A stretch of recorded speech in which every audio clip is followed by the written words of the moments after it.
The village of Willowbrook had a way of appearing unchanged no matter how much time passed. Nestled between gentle hills and lined with hedgerows that seemed to bloom with deliberate patience, it carried the sort of quiet charm that made strangers lower their voices upon entering its lanes. On most mornings smoke rose lazily from chimneys, and the sound of a distant church bell marked the passing hours more reliably than any clock. It was on such a morning that preparations for the annual spring garden fete were under way. Bunting had been strung between lampposts along the high street, fluttering softly in a mild breeze. Stalls were being assembled on the village, green jam preserves, homemade scones, knitted goods, and a rather ambitious display of prize-winning dahlias grown in glass houses behind respectable cottages. The air smelled faintly of earth, sugar, and damp wood. Miss Jane Marple stood at the edge of the green, observing. She was dressed, as always, with quiet propriety. A pale cardigan buttoned carefully against the morning chill, a hat that had seen many seasons but never looked neglected. In her hands she held a small basket, though it contained little more than a handkerchief and a modest shopping list. Her eyes, however, were not idle. They moved with gentle precision across the scene, taking in not only what was obvious, but what was not. People often underestimated what they did not notice. "Good morning, Miss Marple."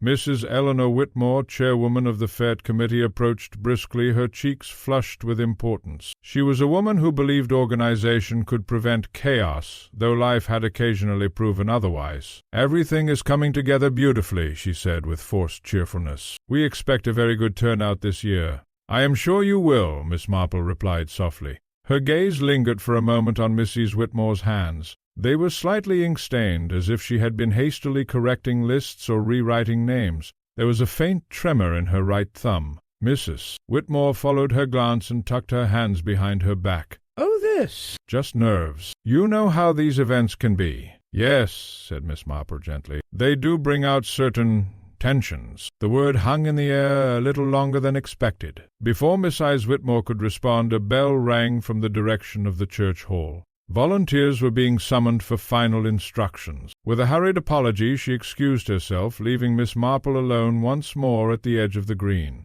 That was when she noticed the umbrella. It leaned against one of the newly erected stall tables, perfectly ordinary at first glance, black, slightly curved handle, wooden shaft. Yet something about it drew attention, not because it was remarkable, but because it was wrong. It was a dry morning. No rain had fallen in days, and yet the umbrella looked as though it had been used recently.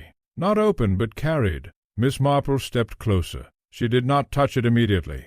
Instead, she observed it as she might observe a person's posture, its position, the story it suggested without words. A faint smear of mud marked the tip, fresh enough to retain moisture. The handle showed signs of recent grip, slightly polished in places where fingers had held it more firmly than necessary. And then there was the small detail that most would miss entirely, the faint scent of damp wool and something metallic, blood perhaps, or something very like it. "Odd place for that," said a voice behind her. She turned slowly. It was Mr. Harold Finch, the village solicitor, a thin man with careful manners and the slightly weary expression of someone accustomed to other people's problems. "I assumed it belonged to someone assisting with the stalls," he added. "Possibly," Miss Marple replied. But her attention did not leave the umbrella. Mr. Finch followed her gaze. "Of course it may simply have been left behind." "Yes," she said, "it may." Yet neither of them moved to pick it up. Across the green a group of villagers gathered near the church steps. Laughter rose briefly, then faded. Something about the atmosphere had shifted, though no one would have been able to say why. It was the sort of change that did not announce itself, but rather settled, like a cloud passing over sunlight. Then came the scream. It was sharp, sudden, and completely out of place in a village like Willowbrook. For a moment everything stopped. A tray of teacups slipped from someone's hands. A child froze mid-step. Even the bunting seemed to still. Then movement returned in a rush. People ran toward the church hall. Voices overlapped questions, alarm, disbelief. Miss Marple did not run. She walked steadily, as if she had already expected that something of this nature might occur, though she would never have admitted it aloud. Inside the church hall, chaos had gathered itself into a single point. A man lay near the altar steps. He was well dressed, dark suit, polished shoes, but his body was positioned awkwardly, as if he had attempted to reach something before collapsing. A broken teacup lay beside him, its contents spreading slowly across the stone floor. For a brief moment no one spoke. Then Mrs. Whitmore pushed through the crowd. Her face drained of color as she saw him. "Oh, no," she whispered. "No, no." Someone said his name. Mr. Arthur Pennington, a visiting guest recently arrived from London. He had been staying at the vicarage. And then, as if the village collectively decided that words were safer than silence, speculation began at once. He must have tripped. It could have been his heart. Perhaps poison. No, surely not here. Miss Marple stood just inside the doorway, her hands still folded, her expression unchanged. But her eyes moved carefully over the scene. The teacup had not shattered where it fell. It had been placed, gently, almost deliberately. And near the body, just barely visible beneath the hem of his coat, was a faint mark of wet fabric. An umbrella had been used here too. Her gaze drifted back toward the entrance. Somewhere outside, left unattended on a stall table, stood a perfectly ordinary umbrella that had never been opened, and yet it had already begun to tell its story. A story no one else had noticed yet. Miss Marple turned slightly, as if considering the crowd, the room, the unfolding confusion. Then very quietly she said to no one in particular, "I think someone has made a rather serious mistake." And in Willowbrook, where mistakes were usually limited to overcooked jam or misdelivered letters, that statement carried a weight no one fully understood. Not yet. By the next morning, Willowbrook had changed in a way that could not be immediately seen but was impossible to ignore. The village looked the same, hedgerows still neatly trimmed, milk delivered at the usual hour, curtains drawn and opened with polite punctuality, but beneath this calm surface, something restless had taken hold. Conversations no longer drifted lazily from one topic to another. They snapped, returned, repeated. Every doorstep, every shop counter, every pew in the church seemed to carry the same subject, spoken in lowered voices and sharpened tones. Arthur Pennington was dead, and no one agreed how it had happened. The police had arrived before dawn. A small motor car bearing the county crest had rolled into Willowbrook like an unwelcome punctuation mark. 2 constables stood outside the church hall, keeping curious villagers at a respectful distance while Inspector Gerald Hawthorne conducted his examination inside. Inspector Hawthorne was a man of firm habits and firm conclusions. He believed most mysteries were the result of poor observation rather than deep deception. His notebook was already half filled, his pen moving with confident strokes. "It appears straightforward," he murmured to Constable Evans. "No signs of forced entry, no struggle worth mentioning. A man collapses in a crowded hall, heart failure is the most likely explanation." Constable Evans hesitated. "There's talk in the village, sir." "There is always talk in villages," Hawthorne replied curtly. "It rarely contributes anything useful." Yet even as he spoke, his eyes lingered on the teacup near the body. It had been carefully placed, not spilled. That detail, though small, irritated his sense of order. Outside, the gossip had already become something living. At the post office, Mrs. Lillian Carter insisted she had always found Mr. Pennington too polished for a man of honest intentions. At the bakery, Mr. Thomas Brewster declared it must have been poison, the way these things usually are in books. At the church, the vicar's wife whispered that she had seen a dark figure near the hall late the previous evening, though she admitted upon questioning that it might have been only the wind moving the curtains. Every account contradicted the next. Every certainty dissolved under mild questioning. And in the center of it all stood Miss Marple. She had not joined the rush to the church hall again that morning. Instead, she had taken her customary walk, pausing briefly to purchase a small loaf of bread and a packet of tea from the village shop. The shopkeeper had spoken too quickly, dropping coins twice and apologizing 3 times. "Terrible business," he said nervously. "Just terrible. You never know who you're standing next to these days." "Yes," Miss Marple replied gently. "That is often true." She returned home just as the church bell rang 10 o'clock. Her cottage was modest, with climbing roses along the fence and a garden that required more patience than effort. Inside, everything was in its proper place. A kettle warmed slowly on the stove while she sat by the window, watching nothing in particular.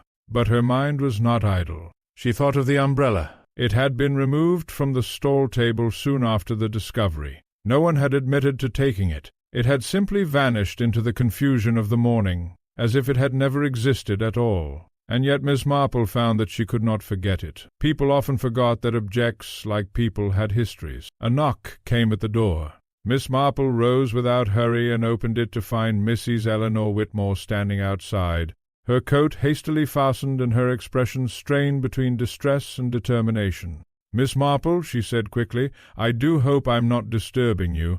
"Not at all," Miss Marple replied. "Please come in." Mrs. Whitmore entered with visible relief, as though stepping into a quieter world. She removed her gloves, then put them back on again almost immediately, unsure what to do with her hands. "I've been speaking to the inspector," she began. "They are saying it was likely natural causes." "Yes," said Miss Marple. "But it doesn't feel natural," Mrs. Whitmore said, lowering her voice. "Not to me." Miss Marple poured tea without comment. She handed the cup over with steady hands. "What makes you say that?" she asked. Mrs. Whitmore hesitated. "It's difficult to explain. Everything was so arranged, the way he fell, the cup. And then there's the matter of his arrival in the village. No one really knew him, did they?"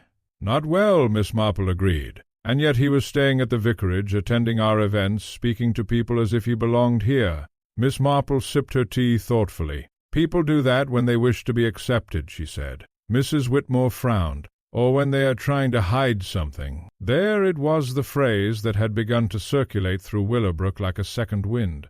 Something to hide. Miss Marple regarded her guest with mild interest. "Have you reason to believe Mr. Pennington was hiding anything in particular?" "I don't know," Mrs. Whitmore admitted. "But I do know this village. People come here for peace, not secrets. And yet, lately there have been tensions, such as—" Mrs. Whitmore looked down at her gloves. "The Vicarage Renovation Fund. Old disagreements about land ownership near the river.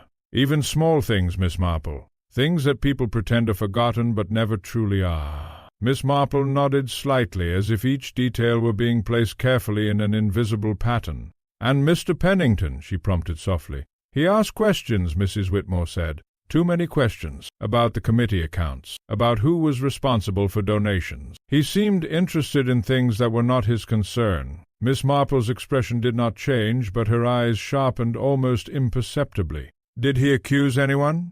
"Not directly. But people felt—" There was a pause. Outside, a distant cart passed along the lane, its wheels crunching over gravel. Life continuing as it always did, regardless of disruption. Mrs. Whitmore stood suddenly. "I shouldn't have come here with all this. It's only gossip, really." "Gossip," Miss Marple said gently, "is often only observation without responsibility." Mrs. Whitmore gave a faint, uneasy smile. "You always make things sound so simple." "On the contrary," said Miss Marple, "people are never simple at all." When Mrs. Whitmore left, the cottage fell into silence again. Miss Marple remained by the window a little longer than usual. Somewhere in Willowbrook, Inspector Hawthorne was writing his conclusion.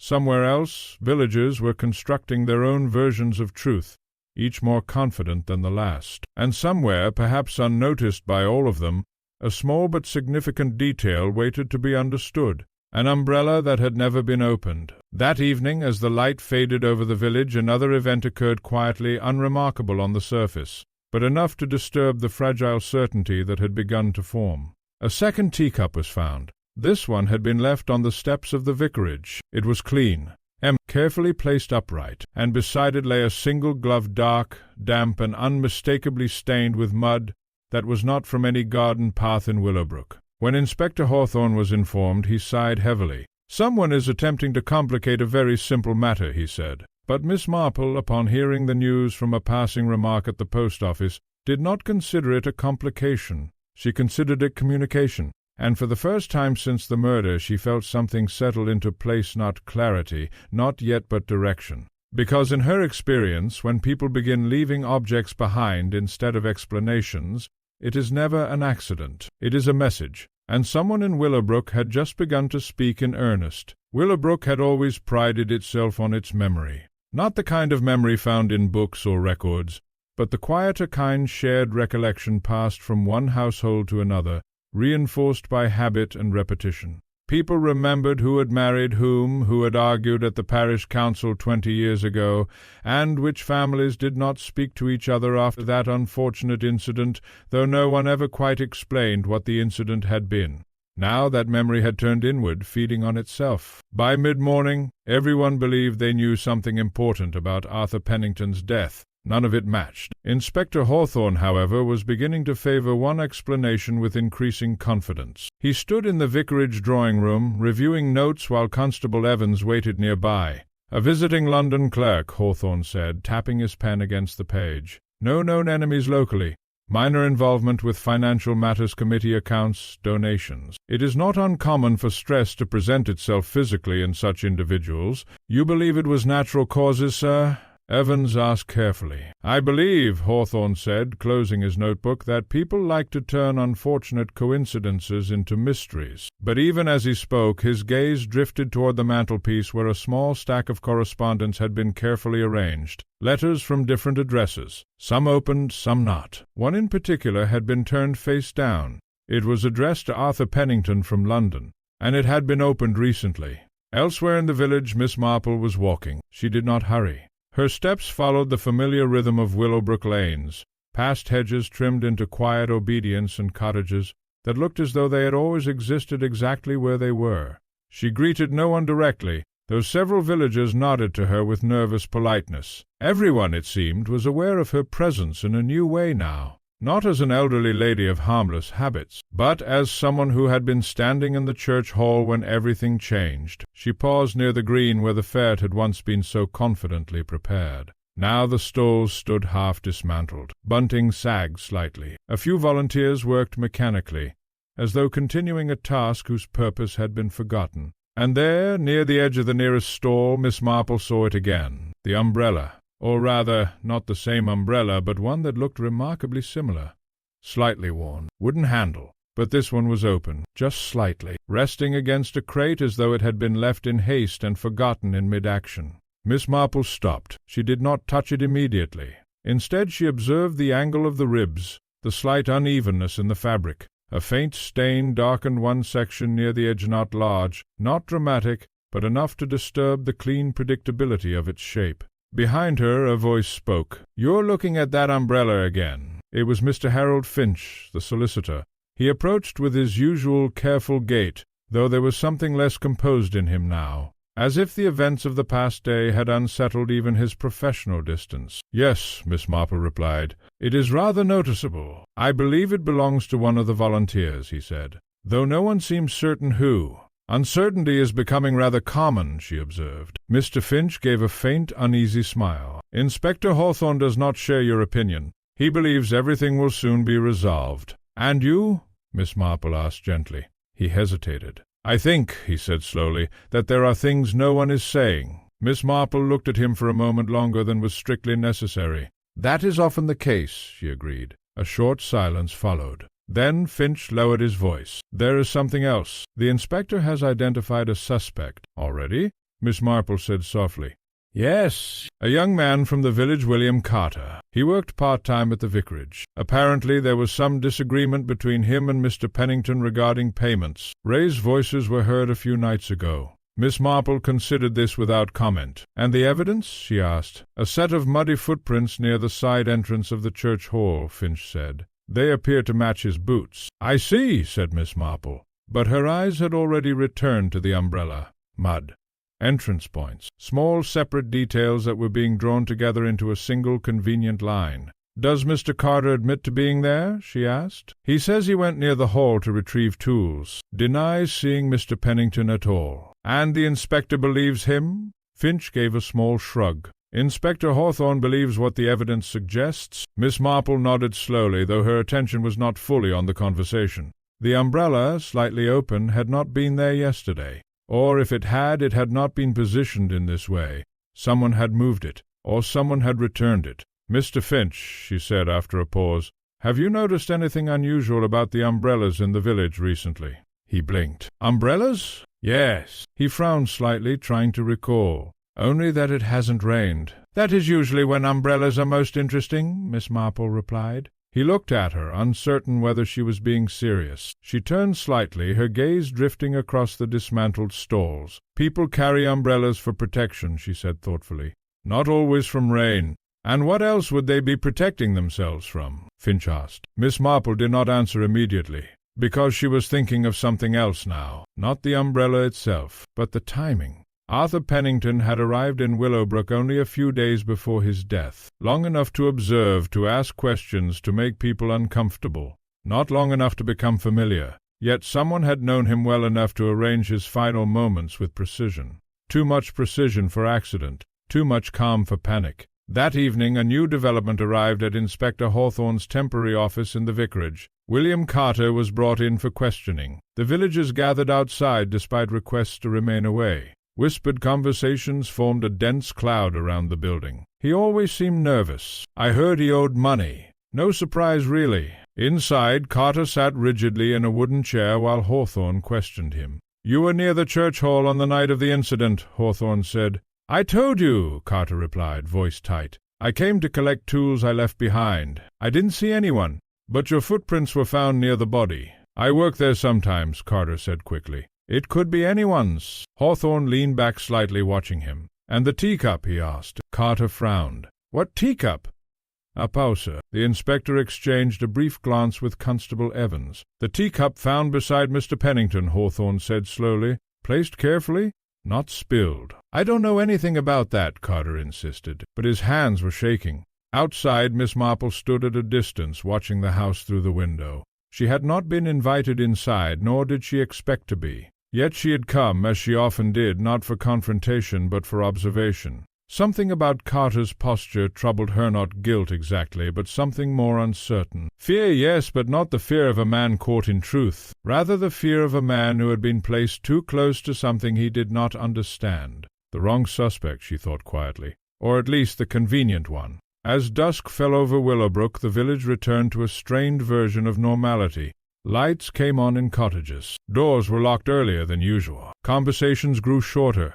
But Miss Marple did not return home immediately. Instead, she walked once more toward the green. The umbrella was still there, now fully open, as if waiting. She stood beside it for a long moment. Then, very carefully, she reached out, not to touch it yet, but to adjust her position slightly so that she could see the underside of the fabric more clearly. And there, almost hidden in the stitching, was something that had not been visible before. A small tear.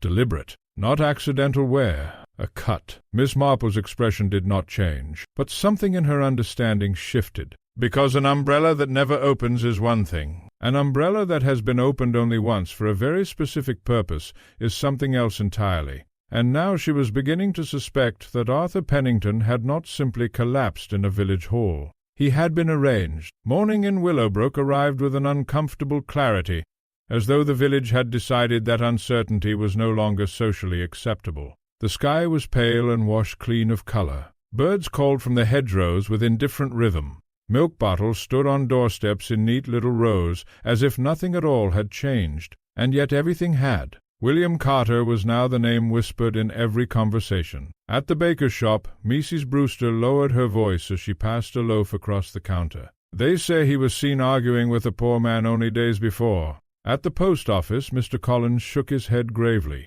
"Always the quiet ones, isn't it?" Even those who had barely known Carter now spoke as if they had always suspected him. In villages like Willowbrook, certainty often arrived faster than truth. Inside the vicarage, Inspector Hawthorne was satisfied. "The pattern is consistent," he said, pacing slowly with his hands behind his back. "Opportunity, proximity, motive, however thin it may appear at first glance. And now the suspect shows visible distress under questioning." Constable Evans hesitated. "But, sir, he denies it completely." "Denial is expected," Hawthorne replied. "It rarely alters fact." He tapped his notebook once more. "We proceed carefully, of course, but I see no need to complicate matters unnecessarily." Unnecessarily? It was a word Miss Marple had learned to listen for. She had not entered the vicarage yet that morning. Instead, she stood at the edge of the churchyard, where the grass grew slightly longer than in the village green and the air felt marginally older. There was something about places like this that encouraged thought, and Miss Marple was thinking very carefully indeed. The umbrella had been moved again. Not far, not dramatically, but enough. Now it stood near the side gate of the church hall, half open, angled as though it had been left in the middle of use and interrupted. Someone was circling it, or rather someone was circling the story it represented. She walked slowly toward it. As she did, she noticed a small figure near the gate, a boy perhaps 12 or 13 hovering uncertainly, hands in pockets, watching her with the guilty fascination children often had when they sensed adult trouble. "You were here yesterday?" Miss Marple asked gently.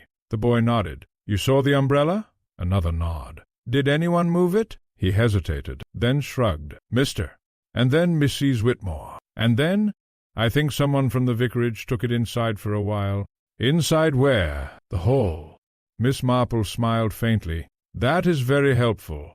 The boy looked relieved and quickly wandered away, as if afraid he might be asked something more difficult. Miss Marple remained where she was, her gaze fixed on the umbrella. So it had been handled by several people, moved, repositioned, reinterpreted, like evidence that refused to stay still. Inside the church hall, Inspector Hawthorne was conducting a final inspection before formal charges were considered. The room had been cleaned of the immediate aftermath, though faint traces of disturbance still remained in the way furniture had been returned slightly out of alignment. Order restored, but imperfectly. "Everything points in one direction," Hawthorne said firmly. "Mr. Carter was present. He had prior disagreement with the deceased. He was near the scene. We will proceed accordingly." Constable Evans shifted uneasily. "There is something else, sir."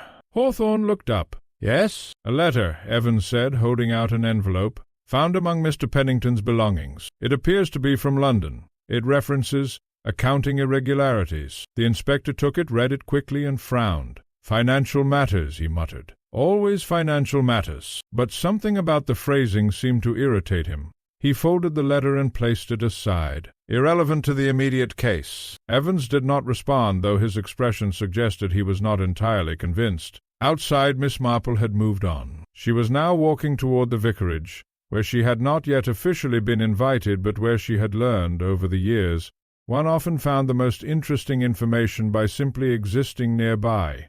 Mrs. Whitmore was leaving the building as Miss Marple approached. "Oh," she said quickly, adjusting her coat. "Miss Marple, I didn't expect." "I was passing," Miss Marple said. A slight pause. "Missy." Whitmore looked tired. Not the tiredness of lack of sleep, but of sustained tension. "This is all becoming very unpleasant," she said. "The inspector believes he has his man." "Yes," Miss Marple replied. "You don't agree?" It was not a question. Miss Marple considered this carefully before answering. "I think," she said at last, "that certainty arrives rather quickly in some cases." Mrs. Whitmore sighed. "William Carter is being held. People are already talking about it, as if it is settled." "And is it?" Miss Marple asked gently. "I don't know," Mrs. Whitmore admitted. "I don't know what is true any more." There was a brief silence between them. Then Miss Marple said, almost casually, "May I ask something rather practical?" Mrs. Whitmore blinked. "Of course. Who first brought the umbrella to the fete?" A flicker of confusion crossed Mrs. Whitmore's face. "The umbrella? I believe it was already there. Part of the stall decorations." "Why?" Miss Marple smiled faintly. "No reason. Only curiosity." But Mrs. Whitmore's expression tightened slightly. "It's just an umbrella." "Yes," said Miss Marple softly. "That is what makes it so interesting." After Mrs. Whitmore left, Miss Marple stood for a moment outside the vicarage gate. Something was forming in her mind, not yet a conclusion, but a pattern. People were behaving as if the umbrella was incidental, but nothing in this case was incidental. Later that afternoon, a second development shifted the village's fragile certainty. William Carter changed his statement. It happened quietly, without announcement. Inspector Hawthorne called Constable Evans into his office and spoke for several minutes in low tones. When Evans emerged, his expression had changed. At the edge of the village, Miss Marple heard it first from the postman. "He's admitted something," the man said, almost excitedly. "Says he was there when Mr. Pennington died." Miss Marple did not respond immediately. "And?" she asked at last. The postman leaned closer. "Says he panicked and left." A pause. Then Miss Marple nodded slowly. "I see." But she did not see what they thought she saw, because panic explained absence. It did not explain arrangement. That evening she returned once more to the church hall. The umbrella was gone again. This time it had been taken inside permanently. She found it resting against a wall near the vestry door, neatly, as if it had finally been put away. But Miss Marple noticed something else now. A faint smear on the handle, older than before, dried darker into the grain, and beneath it, almost invisible unless one knew where to look, a second mark. Not mud, not ink, but wax, church candle wax. She stood very still, because now the story was no longer scattered. It was a lining. Someone had used the umbrella not for weather nor decoration, but timing. A moving object, a signal, a way to control attention, distance, presence. And Arthur Pennington had been observed, perhaps even guided into a moment where everything depended on a few seconds of misunderstanding. Miss Marple stepped back slowly. In her experience, when people constructed small systems like this, simple, clever, and almost invisible they did so because the truth they were hiding was not large. It was precise, and precision always left traces. Behind her, footsteps approached. Mr. Harold Finch. "You're still looking at that umbrella," he said. "Yes," Miss Marple replied. He followed her gaze, then frowned. "It's just been stored now. Inspector's orders." "Of course," she said. A pause. Then Finch added more quietly, "They're preparing to formally charge Carter tomorrow." Miss Marple did not answer immediately. Instead, she looked once more at the closed umbrella, and for the first time she allowed herself to consider something she had been avoiding until now. If Carter was not the murderer, then someone in Willowbrook had constructed an explanation carefully enough to convince even an experienced inspector, which meant they understood people very well, possibly too well. "Mr. Finch," she said gently, "have you ever noticed how often the most ordinary objects are used to hide the most extraordinary intentions?" He hesitated. "I'm not sure I follow." Miss Marple turned slightly, her eyes calm but focused. "I think," she said, "we are all looking at the wrong moment." And with that she walked away, leaving the umbrella behind her still, silent and waiting, but now no longer unnoticed. The night in Willowbrook did not fall so much as settle. It came quietly, without drama, as though the village preferred darkness to arrive politely rather than announce itself. Curtains were drawn early. Lamps glowed behind lace windows. Conversations inside cottages grew softer, more cautious, as if even words might carry too far in a place suddenly sensitive to them. Miss Marple sat by her window for a long time without moving. The umbrella had changed in her mind now. It was no longer an object of curiosity. It had become a kind of structure, something built carefully, layer by layer, using ordinary habits as disguise. People often believed murder was a moment. She had always found it was more like a pattern that required preparation. The faint trace of candle wax on the umbrella handle troubled her most, not because it was dramatic, but because it was specific. Wax did not belong to outdoor stalls, or garden fêtes, or casual village movement. It belonged to ritual, and in Willowbrook there was only one place where ritual still quietly governed daily life. The next morning she visited it. The church in Willowbrook was small, stone-built, and older than most of the village's current memory. Its interior carried the smell of polished wood, old fabric, and the faint sweetness of extinguished candles. Sunlight filtered through stained glass in softened colors, falling in fractured patterns across pews. The verger, Mr. Albert Symes, was arranging hymn books when she entered. He looked up with mild surprise, then polite recognition. "Miss Marple," he said, "I didn't expect visitors so early." "I hope I am not disturbing you," she replied. "Not at all. Not at all." He placed the hymn books down carefully, as though precision might compensate for recent disorder in the village. Miss Marple stood for a moment, taking in the quiet order of the space. "Mr. Symes," she said gently, "may I ask you something rather small?" "Of course. The candles used for the church services, do you keep a record of them?" He blinked. "Candles?"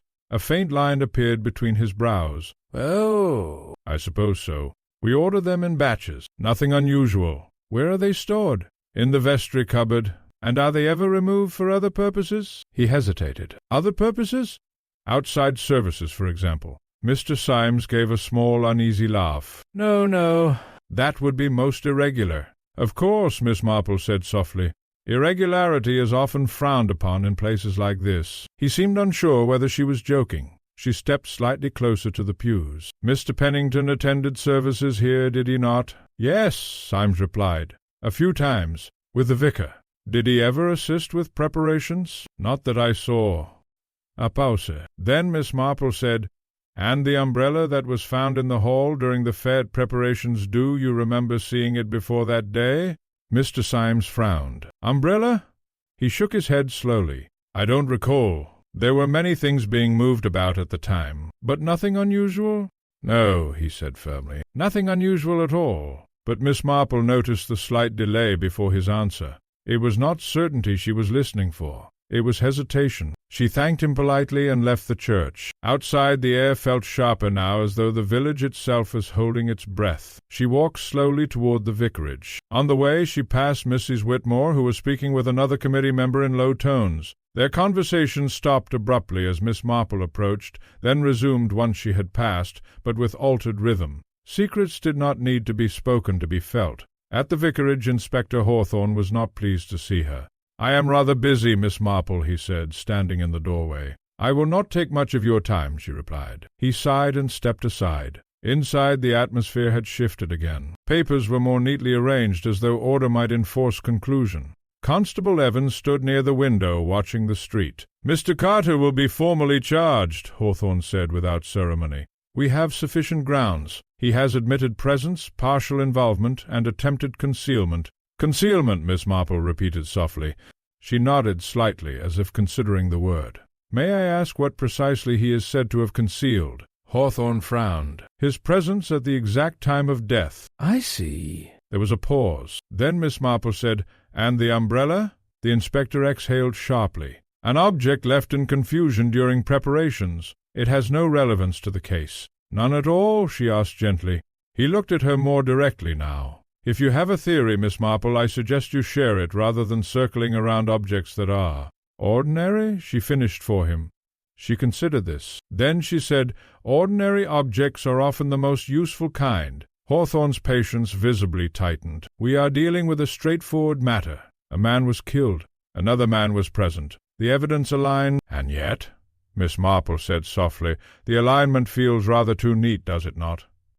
A pause. Constable Evans shifted slightly, but said nothing. Miss Marple continued, her tone unchanged. "May I ask about the teacup found beside Mr. Pennington?" Hawthorne's expression hardened slightly. "What about it? Was it examined for anything other than its contents?" "It was a teacup," he said flatly. "It contained—" "Yes," she agreed. "But it was placed rather than dropped. That is irrelevant." "Is it?" she asked. There was a brief silence. Then Miss Marple added, almost casually, "And the second teacup found at the vicarage steps, has it been connected to anyone?" "That was likely coincidence," Hawthorne said. "Coincidence," she repeated thoughtfully. He watched her now with clear impatience. "Miss Marple, unless you have something concrete." "I do," she said. That stopped him. Not dramatically, not with tension, but with surprise. Miss Marple looked at him calmly. "Candle wax," she said. Hawthorne frowned. "Wow." "On the umbrella." A pause. Constable Evans glanced at the inspector. Miss Marple continued. "Not garden wax, not household wax, church candle wax." Hawthorne gave a short, dismissive laugh. "That proves nothing." "On its own, no," she agreed. "But it suggests something very specific, that the umbrella was not simply present at the fete preparations. It was present in the church." Silence settled. She went on gently. "Which means it passed through a place where timing, lighting, and observation could be controlled." Hawthorne narrowed his eyes. "Controlled how?" Miss Marple tilted her head slightly. "People often assume umbrellas are for covering things from above," she said. "But they are also rather useful for obscuring what is seen from the side." Another pause. Then she added, "and for guiding attention away from what is directly in front of one's eyes." Constable Evans looked uneasy now. Hawthorne, however, remained firm. "This is speculation." "Of course," Miss Marple said pleasantly. "At this stage everything is." She turned slightly toward the door. Then, as if remembering something, she added, "One more thing." Hawthorne did not respond immediately. Miss Marple's voice remained soft. "Mr. Pennington did not collapse randomly." "You believe he was poisoned?" Hawthorne asked sharply.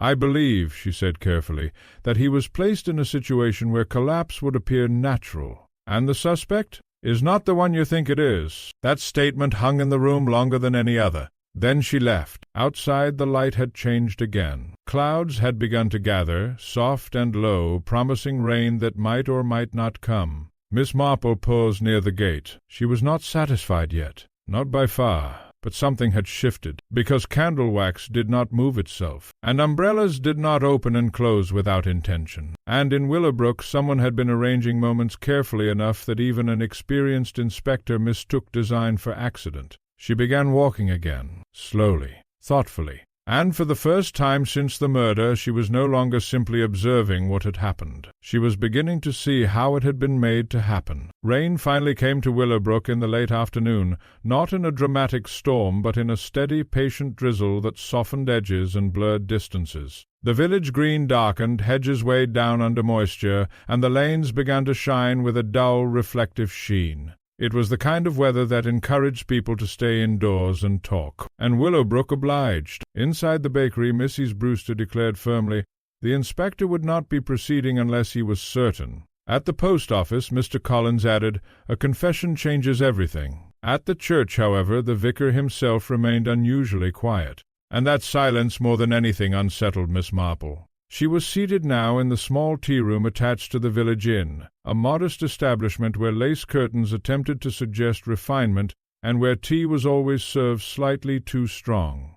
The room was half filled with villagers escaping the rain, their conversations forming overlapping threads of speculation. Miss Marple listened without appearing to. She had learned long ago that people reveal more when they are not being directly addressed. At the far table 2 women leaned toward each other. "I heard he broke down completely," one whispered. "Cried, apparently." "Guilt does that," the other replied knowingly. Across the room a man shook his head. "It's always the quiet ones. You never expect them." Miss Marple stirred her tea gently, a word she had come to treat carefully.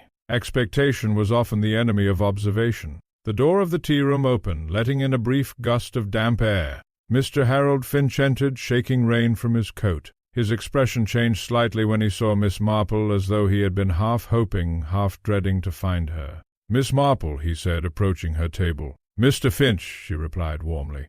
"Do sit down." He hesitated, then complied. For a moment neither spoke. The rain tapped softly against the window. Then Finch said quietly, "They've moved forward with charges." "Yes," Miss Marple said. "It will be formal tomorrow." She nodded slowly. "There is something else," he added, lowering his voice. Her gaze lifted slightly. Finch leaned forward. "The umbrella has disappeared." A small pause. "From where?" she asked. "The vicarage storage room. Inspector Hawthorne ordered it kept as potential evidence. It was there this morning. Now it is gone." Miss Marple did not appear surprised. Instead, she looked thoughtful. "That is interesting," she said softly. Finch frowned. "Interesting? It is missing evidence." "Yes," she agreed. "Which means someone has begun to feel uncomfortable about it." He studied her carefully. "You think it matters?" "I think," Miss Marple said gently, "that anything someone is willing to remove is something they believe might speak." A silence followed. Then Finch asked, "Speak about what?" She looked toward the window, where rain traced thin lines down the glass. "About timing," she said. Finch did not respond immediately. Miss Marple continued, "May I ask, Mr. Finch, where exactly was Mr. Pennington seated in the church hall during the fete preparations?" He blinked. "By the refreshments table." "And the umbrella?" "It was outside," he said quickly, "at the stall area." "Was it always there?" He hesitated. "I assume so." Miss Marple nodded slightly as though confirming something inwardly. "Assumptions," she said softly, "are rather like umbrellas themselves, very useful until one actually needs them to function." Finch gave a faint, uneasy smile. Outside the rain grew slightly heavier. Miss Marple stood after a moment. "I think," she said, "I should walk." Finch looked concerned. "In this weather?"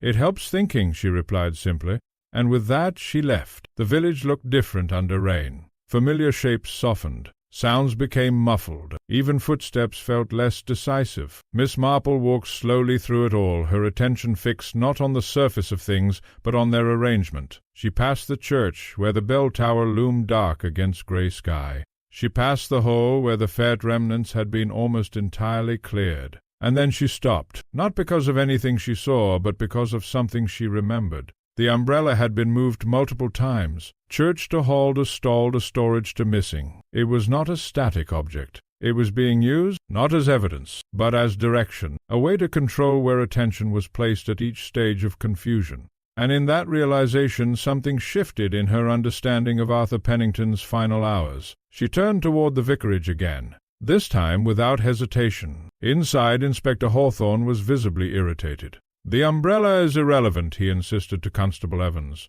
"If someone has removed it, it only confirms its lack of importance. People do not hide what matters, they hide what distracts." Evans said carefully, "But, sir, Miss Marple seems to think—" "I am aware of Miss Marple's views," Hawthorne interrupted. "They are not evidence." A knock came at the door.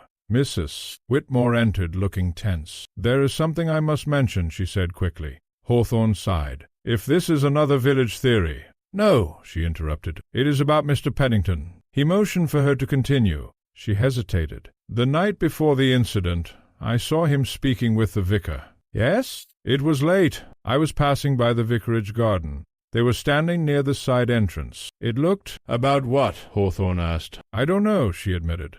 but Mr. Pennington was holding something. What? She frowned slightly, trying to recall. A folded piece of cloth. I assumed it was part of his coat. Miss Marple, who had quietly entered behind her without announcement, spoke gently. Or an umbrella. Mrs. Whitmore turned sharply. The room fell quiet. Hawthorne looked at Miss Marple with clear impatience. You are making connections where none exist. On the contrary, she replied calmly, I am noticing where connections already are. She stepped forward slightly. The umbrella was not an object of convenience, she said. It was an instrument of placement. It marked positions, it guided movement, and it ensured that when Mr. Pennington collapsed he did so in a way that appeared accidental, not arranged. Hawthorne narrowed his eyes. And the culprit is? Miss Marple paused, not for drama, for precision. Then she said quietly, someone who had access to both the church and the hall. Someone who understood timing well enough to predict where attention would be at each moment.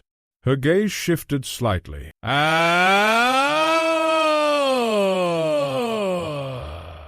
Who removed the umbrella once they realized it was no longer safe to leave it where it was. The room was still. Even the rain outside seemed quieter now. Hawthorne said firmly, You are implying conspiracy without naming a suspect. Miss Marple looked at him steadily. I am implying, she said gently, that Mr. Carter was never meant to be the final answer.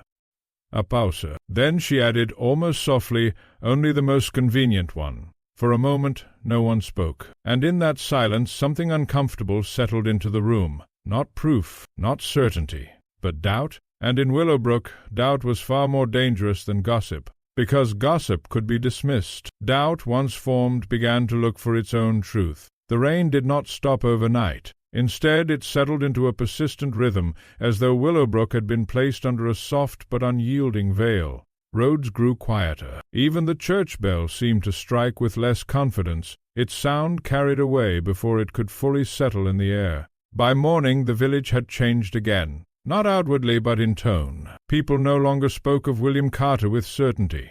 The earlier confidence had begun to fracture into hesitation. Words like apparently, possibly, and not entirely sure started appearing where bold accusations had once stood. Certainty in Willowbrook rarely survived scrutiny. Inside the vicarage, Inspector Hawthorne had not slept well. His coat hung slightly unbuttoned, his notebook lay open but untouched. Constable Evans stood by the window, watching the rain trace slow paths down the glass. This is becoming unnecessarily complicated, Hawthorne muttered. Evans chose his words carefully. Miss Marple seems convinced there's more to it, sir. Hawthorne gave a short, dismissive sound. Miss Marple is not part of the investigation. But even as he spoke there was a faint tension in his voice now, something he did not fully welcome. A knock interrupted them. A village constable entered, slightly damp from the weather. Sir, there's been another development. Hawthorne looked up sharply. What now? The umbrella, the constable said.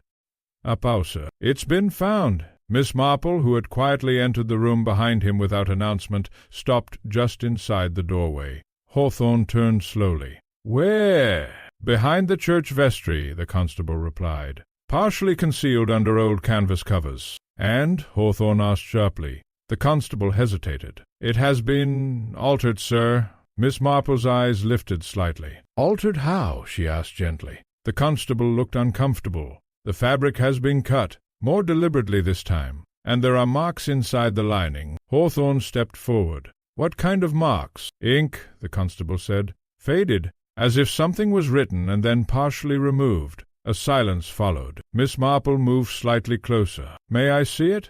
Hawthorne hesitated, then nodded curtly. The umbrella had been brought in wrapped in cloth. When it was unfolded, even Inspector Hawthorne's expression changed slightly. It no longer looked ordinary. It looked used in ways objects were not meant to be used. Miss Marple observed it carefully. The cut in the fabric was now more precise than before, clean lines suggesting intention rather than wear. The ink stains inside were faint but structured, not random smudges. These are not accidental marks, she said softly. Hawthorne replied stiffly, That does not prove anything. No, she agreed, but it suggests communication. Constable Evans frowned.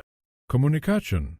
Miss Marple nodded slightly. Someone was marking positions. Movement. Perhaps even instructions. Hawthorne gave a short laugh. You are building an entire theory around an umbrella. On the contrary, she said gently, "I am observing what someone chose to leave behind." A pause. Then she added, "and what they tried to remove." The room fell quiet again. Hawthorne stepped back slightly. "If you have something concrete, Miss Marple, say it." She looked at him calmly. "I believe," she said, "that Mr. Pennington was not killed in a moment of confrontation. I believe he was placed in a sequence of events carefully designed to make his death appear natural." Evans frowned. "Sequence? Yes," she replied. "Positions were arranged, people were guided, attention was directed away from certain details and toward others." Hawthorne crossed his arms. "And William Carter?" "Convenient," Miss Marple said simply. The word hung in the air. Hawthorne's tone hardened. "Convenient is not evidence." "No," she agreed, "but it is often mistaken for it." Another pause. Then she asked, "May I inquire something practical?" Hawthorne sighed. "Go on." "Who first discovered Mr. Pennington's body?" Evans answered after a moment. "A volunteer from the Fair Committee, Miss Lillian Harrow." Miss Marple nodded slowly. "And where was she positioned during the event?" Hawthorne frowned. "What does that matter?" "It may matter very much," he replied softly, "if she was placed where she could observe movement near the umbrella." Hawthorne looked irritated. "Are you suggesting she is involved?" "I am suggesting," Miss Marple said gently, "that she may have seen something others did not." Before he could respond, another knock came. Mrs. Whitmore entered again, looking more distressed than before. "I didn't want to come again," she said quickly, "but I think you should know there's been talk in the village." Hawthorne sighed. "There is always talk." "No," she insisted. "This is different." She hesitated, then added, "People are saying Mr. Pennington was not alone at the church hall that night. That someone else was seen leaving shortly before he collapsed." Miss Marple's gaze sharpened slightly. "Seen by whom?" Hawthorne asked immediately. Mrs. Whitmore looked uncertain. "A gardener from the vicarage grounds. He says he saw a figure near the side entrance carrying something long and dark." "The umbrella," Evans said quietly.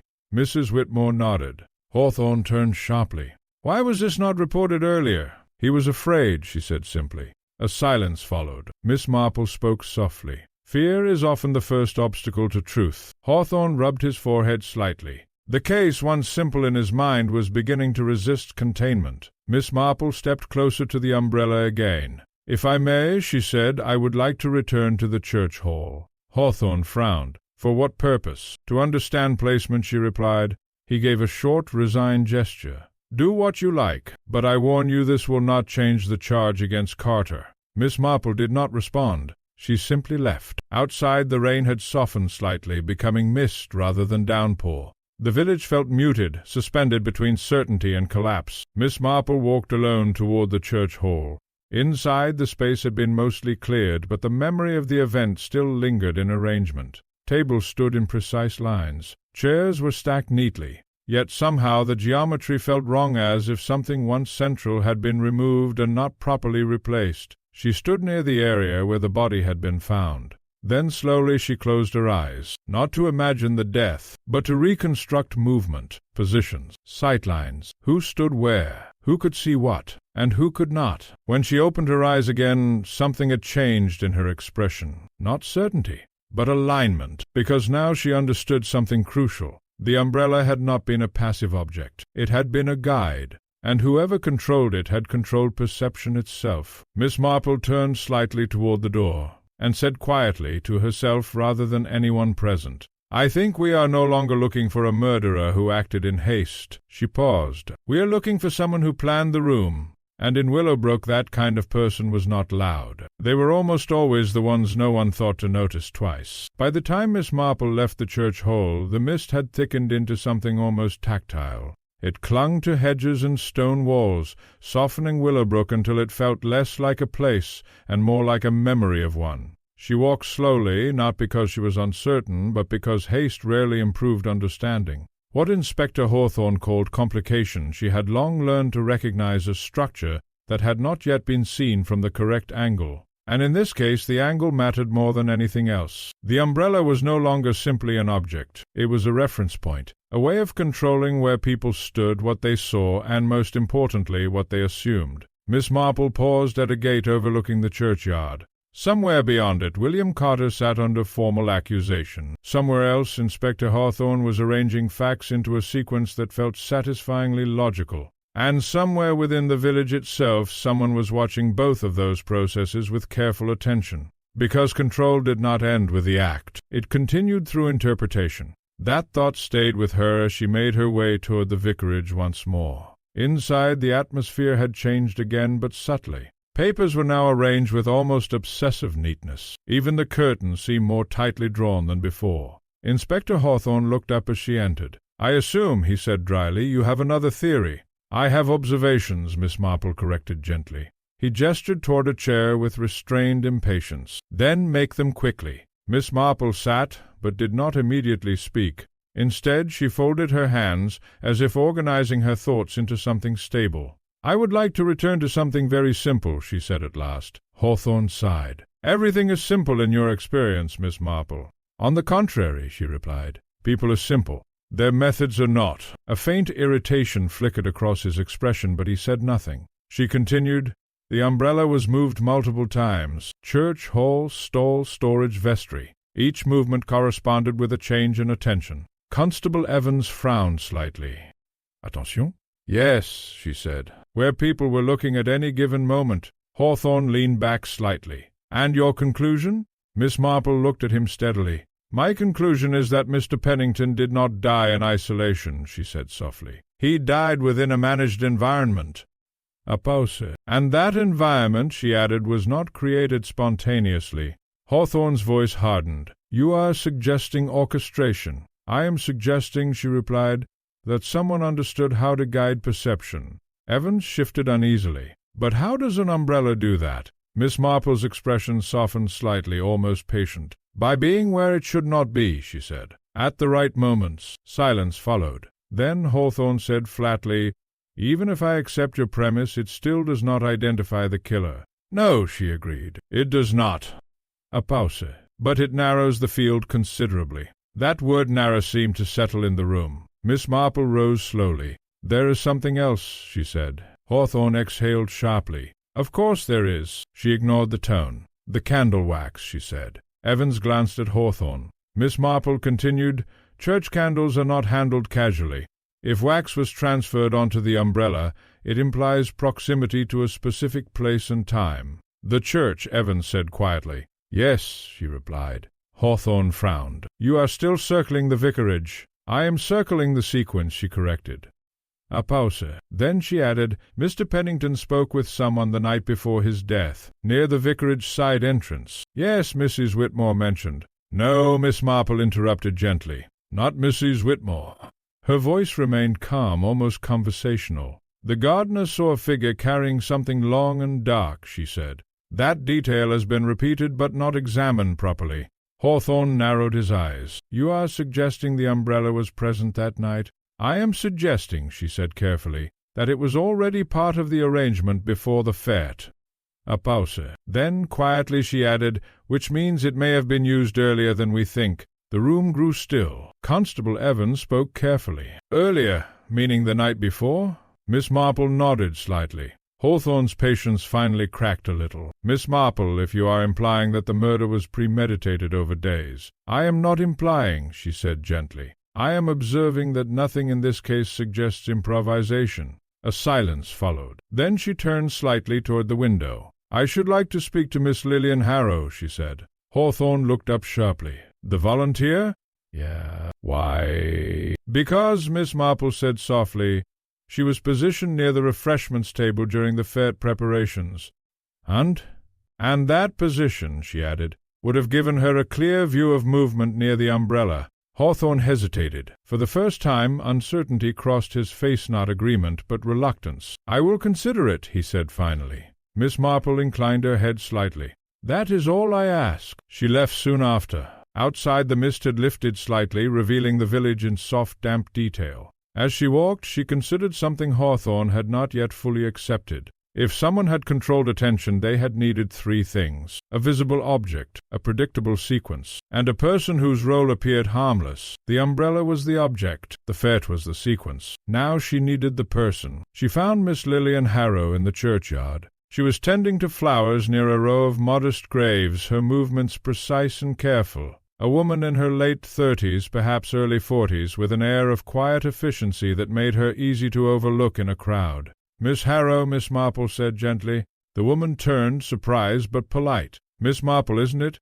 A brief pause. "I hope I am not disturbing you," Miss Marple added. "Not at all," Miss Harrow replied. "I was just finishing here." She stood brushing soil lightly from her gloves. They walked slowly along the path between graves. Miss Marple spoke first. "You are assisting with the fair preparations." "Yes." "Mostly arranging refreshments. You had a clear view of the stall area." Miss Harrow nodded. "I suppose I did." Another pause. Then Miss Marple said, almost casually, "Do you remember an umbrella being present near the stall before the event began?" Miss Harrow hesitated. It was slight, but it was there. "Yes," she said finally.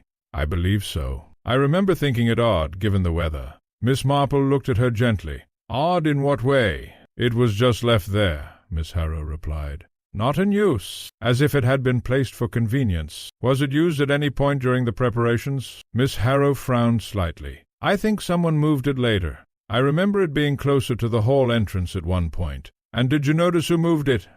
A pause. "No," she admitted. "I did not pay attention at the time." Miss Marple nodded slowly. "That is very understandable," she said kindly. They continued walking. Then Miss Harrow said almost hesitantly, "Why are you asking about the umbrella, Miss Marple?" Miss Marple paused before answering. "Because," she said softly, "it is the only thing in this case that keeps changing position without explanation." Miss Harrow gave a faint, uncertain smile. "It's just an umbrella." "Yes," Miss Marple agreed. Then, more quietly, "That is what everyone keeps saying." A silence followed. A slight breeze moved through the churchyard, carrying the scent of wet earth. Miss Marple studied the woman beside her carefully now, not accusingly, but attentively, because she had noticed something small, a pause that was not quite natural, a hesitation that did not belong to memory but to caution. And in Willowbrook, caution usually meant one of two things, either fear or knowledge. When Miss Marple finally spoke again, her voice remained gentle. "Miss Harrow," she said, "may I ask something rather delicate?" The woman stiffened slightly. "Of course." "Did Mr. Pennington ever speak to you directly during the fete preparations?" A pause. Then, carefully, "Only briefly. He asked about timings." "Timings?"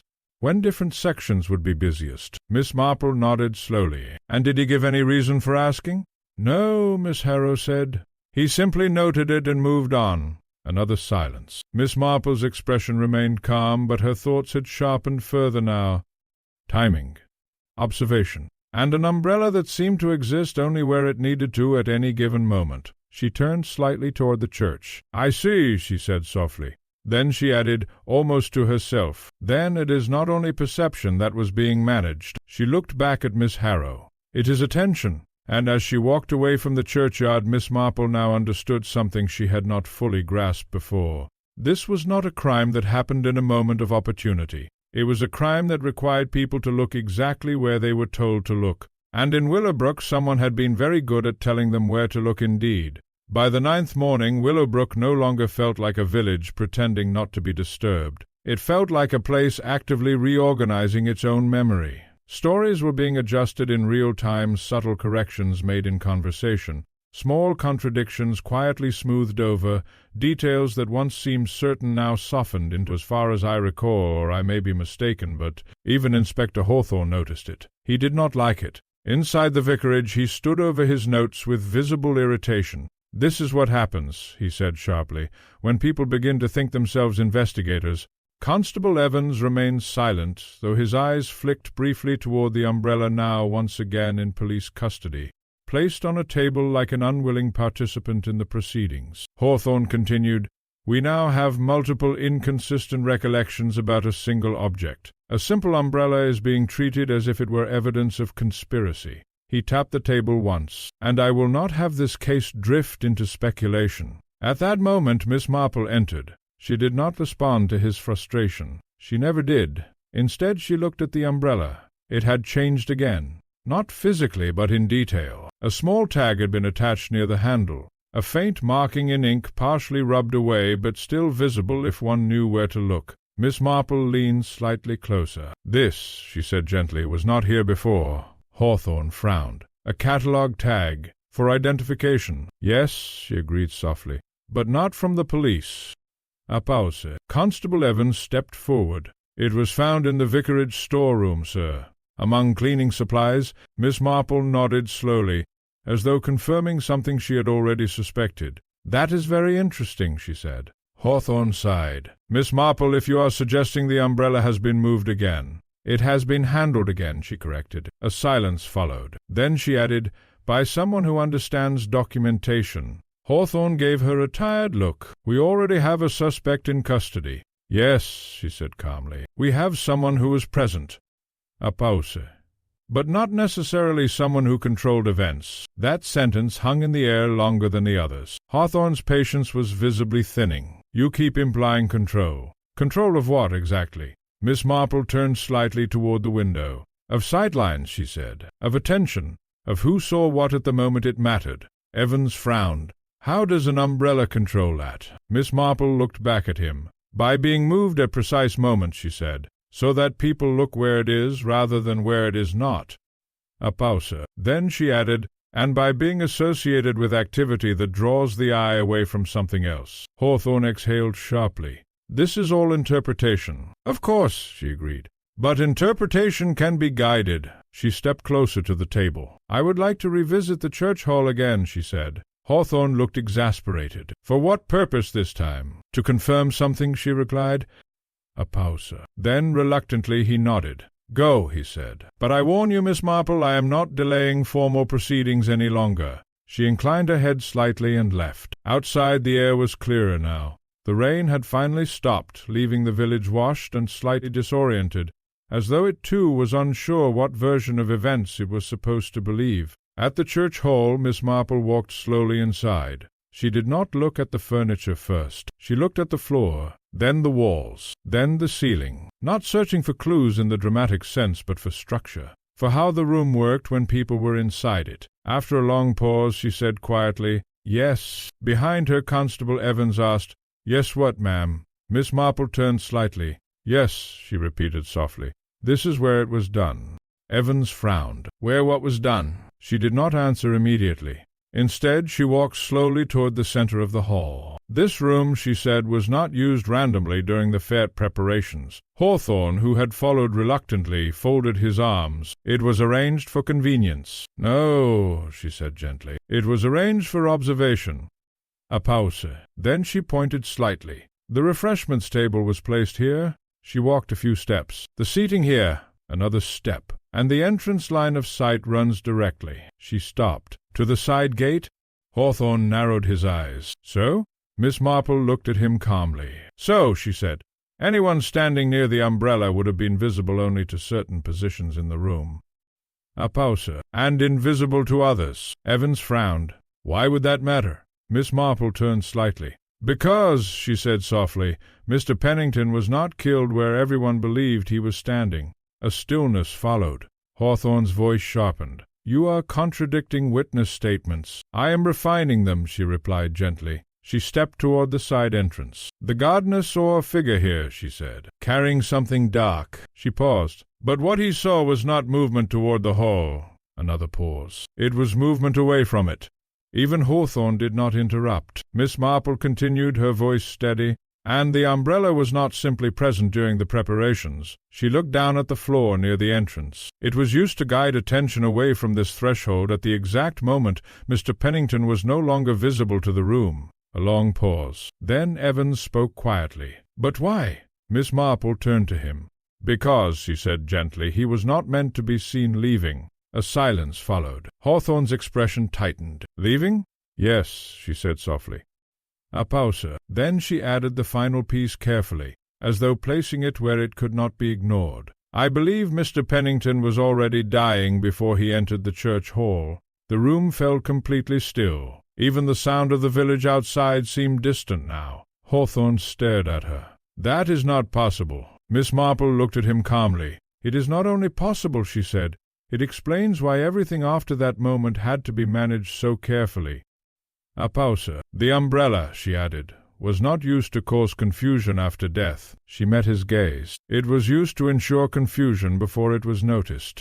For the first time, Inspector Hawthorne did not immediately respond, because something in the structure of the case had just changed, not in evidence, but in direction. And in Willowbrook, direction was beginning to matter more than certainty. Miss Marple turned slightly toward the door. "I think," she said quietly, "we are now close enough to see who benefited from what everyone assumed." And as she stepped outside into the fading light, one thought remained clear in her mind.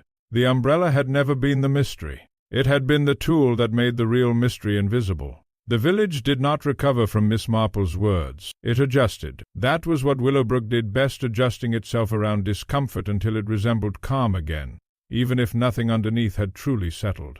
By the next morning, Inspector Hawthorne had taken firm control of the narrative once more. Officially, the case remained unchanged. William Carter was still the primary suspect. Formal charges were being prepared, and the evidence, however imperfect, was sufficient for prosecution. But privately something had shifted in him. He did not like admitting it, even to himself. The umbrella sat sealed in an evidence box on his desk. This time it was tagged, recorded, and carefully documented. Yet he found himself glancing at it more often than was reasonable for a simple object. Constable Evans noticed. "You're still thinking about Miss Marple's theory, sir?" he asked cautiously. Hawthorne's reply was immediate. "I am thinking about facts." But his pen hovered over his notes longer than usual. Outside, Willowbrook was preparing for another quiet day. The rain had fully stopped now, leaving behind damp soil and a faint freshness that almost suggested renewal. Almost. At the vicarage, Miss Marple was not present. She had gone early to the churchyard again, and this time she was waiting, because something in her understanding had reached a point of tension. And tension, in her experience, rarely remained unresolved for long. It came first as a sound, a bell-sharp, irregular. Not the church bell, not the usual rhythm of village timekeeping, a different tone, then footsteps, then voices. By the time Miss Marple reached the church hall, she already knew something had happened before anyone spoke. A small crowd had gathered again, but this time there was no speculation, no gossip, only shock. Inspector Hawthorne was already there. His posture had changed, less confident now, more rigid. Constable Evans stood near the entrance, pale. Miss Marple stepped forward slowly. "What has happened?" she asked gently. Hawthorne did not answer immediately. Then, finally, he said, "William Carter attempted to escape custody." A pause. "And there was an incident." Miss Marple's gaze sharpened slightly. "An incident?" Evans spoke quietly. "He was found unconscious near the side road by the river path, ma'am."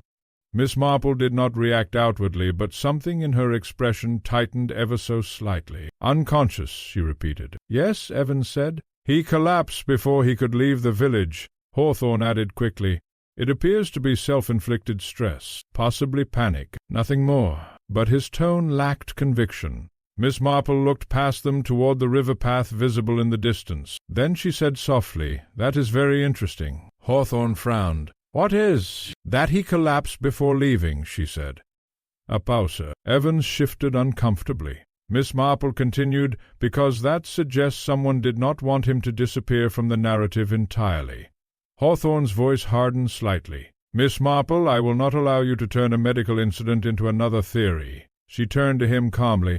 "Of course not," she agreed. "But may I ask something simple?" He sighed. "Go on." "Who found him?" Evans answered this time. "A delivery boy from the bakery.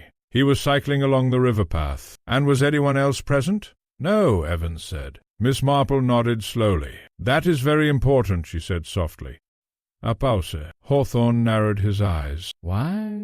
She looked at him steadily. "Because," she said, "it means the person who caused his collapse did not intend him to be observed in the act." A silence followed. Then she added quietly, "Only the result." No one responded, because that sentence carried an uncomfortable implication. That William Carter's collapse was not the continuation of the case. It was the interruption of it, a way of ensuring the story did not unravel in the wrong direction. Later that afternoon, Miss Marple requested to see Carter. Hawthorne refused at first, then reluctantly agreed, on condition that Constable Evans accompany her. They found Carter in a small room at the back of the village surgery. He looked exhausted, confused, and deeply unsettled.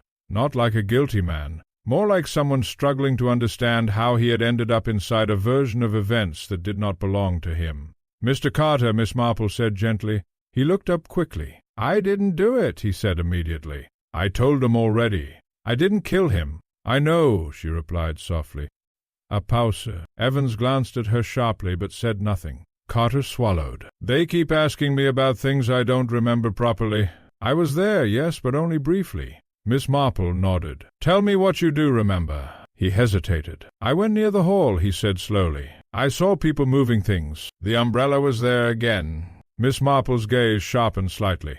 "Was it open?" Carter frowned. "I think half open, like it had been left meus."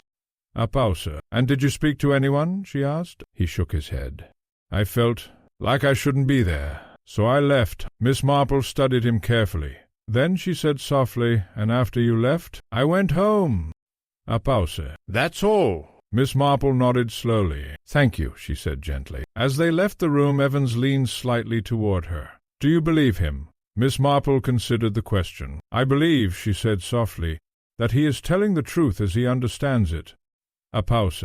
"But not the whole truth of what happened around him." Evans frowned. "Then what are we missing?" Miss Marple did not answer immediately, because she was thinking of something else now. The second incident had changed the structure again. William Carter collapsing near the river was not random. It was containment, a way of preventing him from becoming something more useful than intended either to himself or to the investigation. Someone was managing the narrative actively now. Not just the past, but the future of the case. And that meant the real danger was not what had already happened. It was what was still being protected. That evening Miss Marple returned once more to the church hall alone. The umbrella was no longer in the evidence box. It had been moved again, this time back to the hall, placed near the entrance, fully open. And for the first time Miss Marple understood something she had not allowed herself to fully accept before.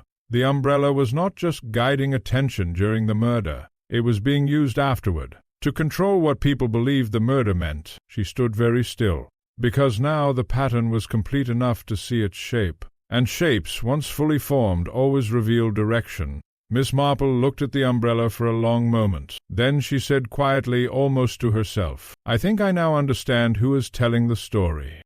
A pause. "And why they are still adjusting it." And in Willowbrook that meant only one thing. The true killer was not finished yet. The umbrella was no longer an object that could be ignored. It stood near the entrance of the church hall, open in a way that made no practical sense indoors, its dark fabric absorbing the dim light rather than reflecting it. It did not belong there, and yet it had been placed there with unmistakable intention. Miss Marple stood a few paces away, studying it in silence. By now the village had stopped seeing it as strange. That in itself worried her more than anything else. When something unnatural becomes familiar, it stops being questioned. Footsteps approached behind her. "Inspector Hawthorne, you keep returning to this," he said flatly. "Yes," Miss Marple replied gently, "because it keeps being returned." A pause.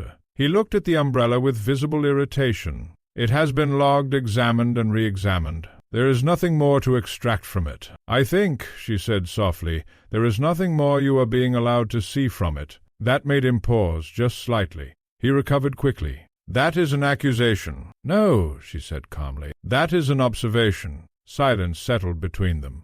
Inside the hall, Constable Evans stood near the back, watching both of them with growing unease. The case had stopped behaving like a case should. Every conclusion seemed temporary, every certainty slightly unstable. Hawthorne exhaled sharply. "Miss Marple, I will ask you directly. Who do you believe is responsible for Pennington's death?" She did not answer immediately.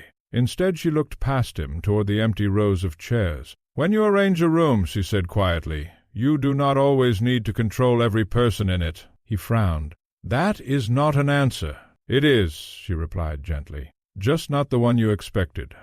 A pause. Then she added, "Someone here understood something very important." Hawthorne folded his arms. "Which is?" "That people do not see everything at once," she said. "They see what is placed in front of them at the right moment." Evans spoke carefully. "You mean distraction?" "Yes," Miss Marple said. A silence followed. Then she turned slightly toward the umbrella. "But distraction alone is not enough," she added. "It must be timed." Hawthorne's patience was thinning again. "And how does that relate to murder?"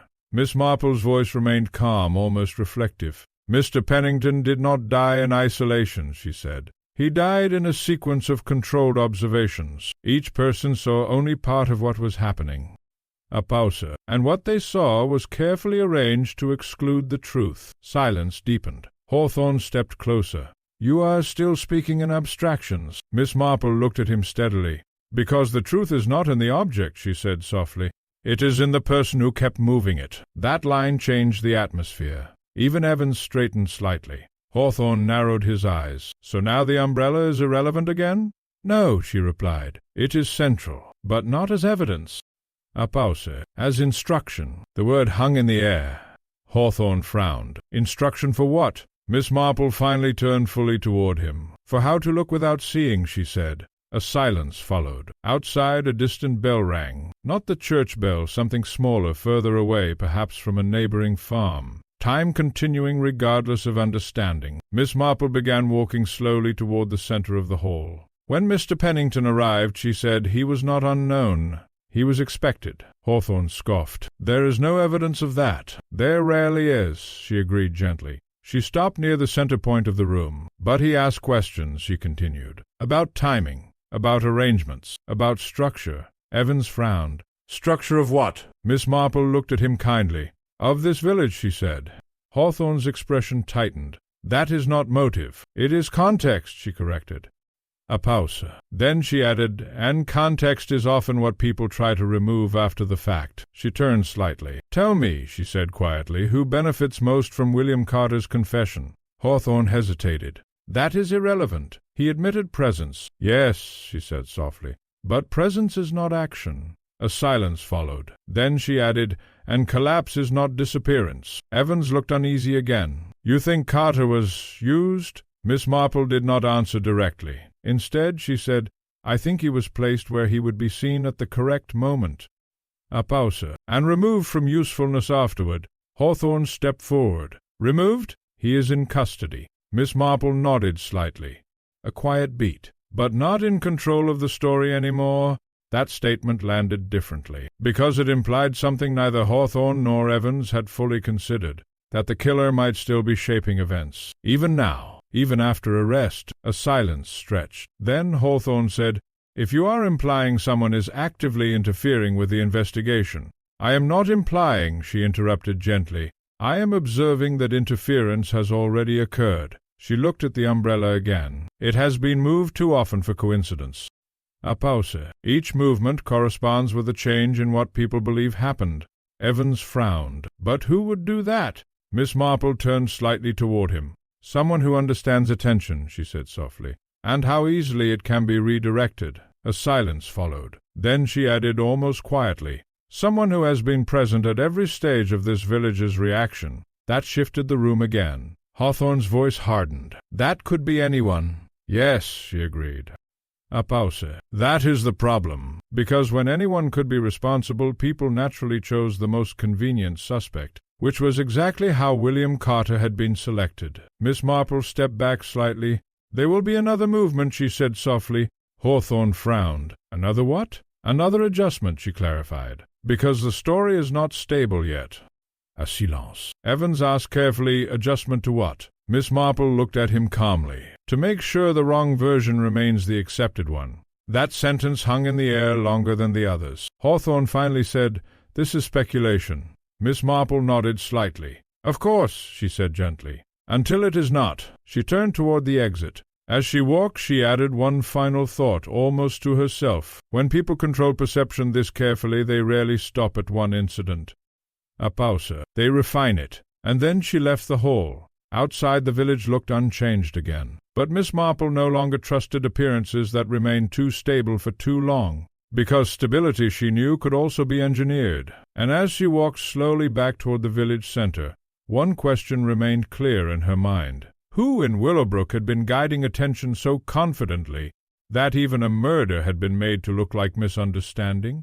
The village of Willowbrook had begun to feel as though it was holding its breath, not openly, not in any dramatic sense. Life continued in its ordinary patterns, bread baked, letters delivered, curtains drawn at dusk, but beneath all of it there was a quiet tension, like a room where a conversation had stopped too abruptly. People were no longer merely discussing the murder. They were waiting for the next explanation. and explanations Miss Marple knew were where truth either emerged or was carefully buried. She stood in her cottage that evening looking out over her small garden. The rain had finally ceased completely, leaving everything washed and still. A single rose-bush near the fence carried droplets that caught the fading light. Behind her the kettle had long stopped steaming. Her thoughts were elsewhere. The umbrella. It was no longer simply an object that moved through the village. It was behaving like a decision point. Every time it appeared, something else in the case shifted an interpretation, a suspect, a direction of inquiry. It was as though someone had learned how to steer attention itself. And that required something far more precise than violence. It required understanding people. Miss Marple sighed softly.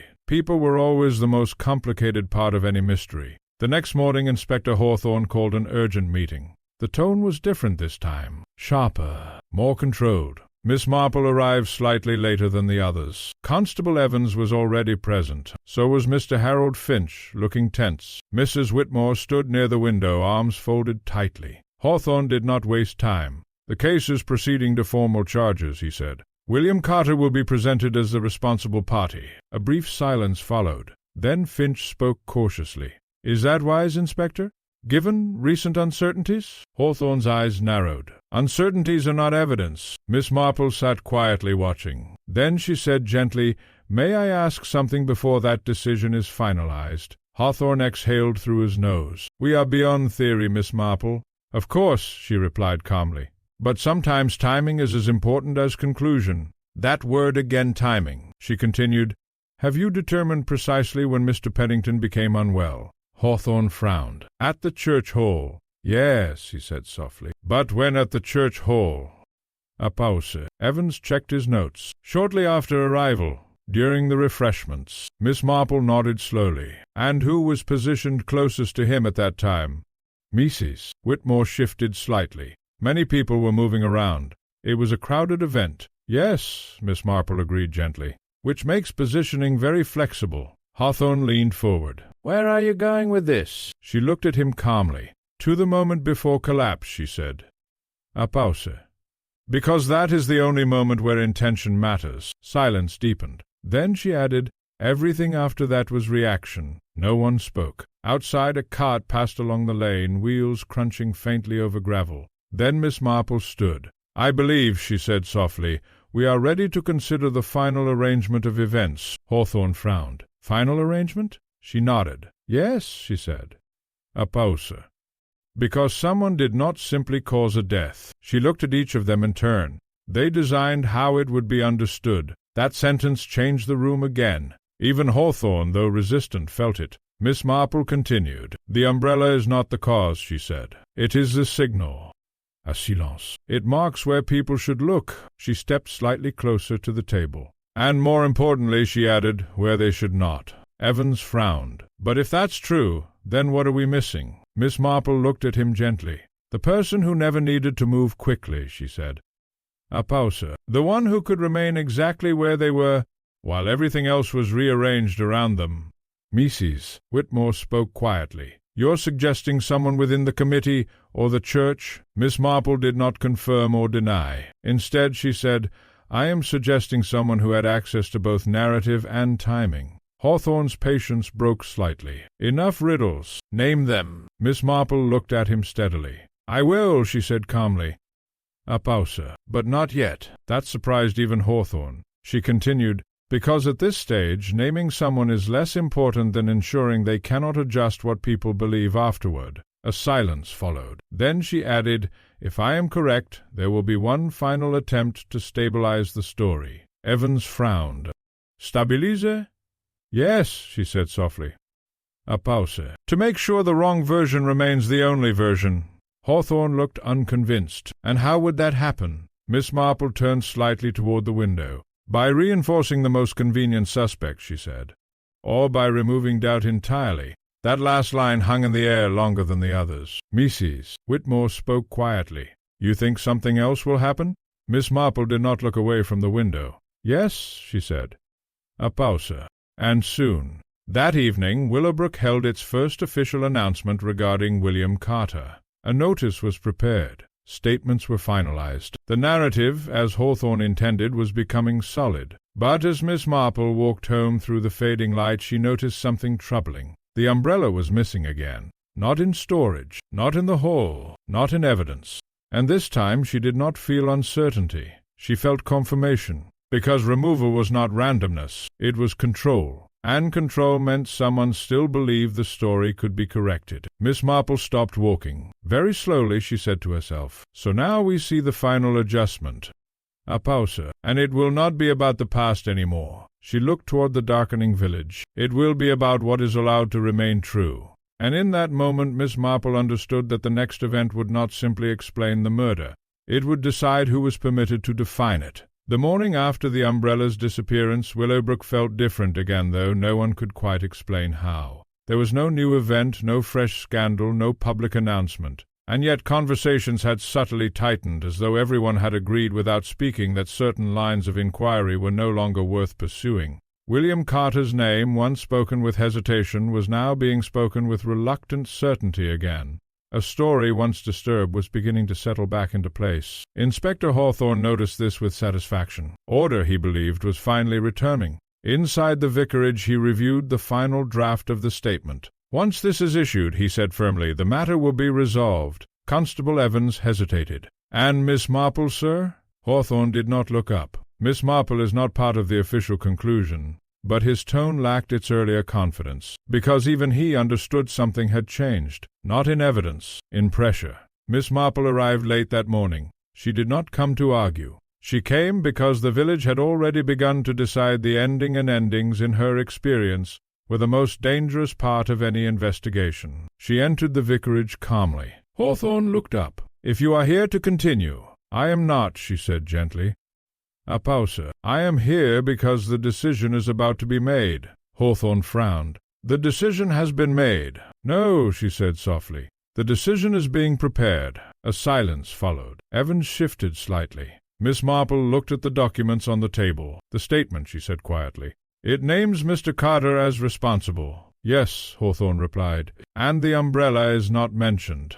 A pause. "No," he said curtly. "That is interesting," she said. Hawthorne exhaled. "It is irrelevant." Miss Marple looked at him steadily. "It is the only object," she said gently, "that has been present at every stage of misdirection."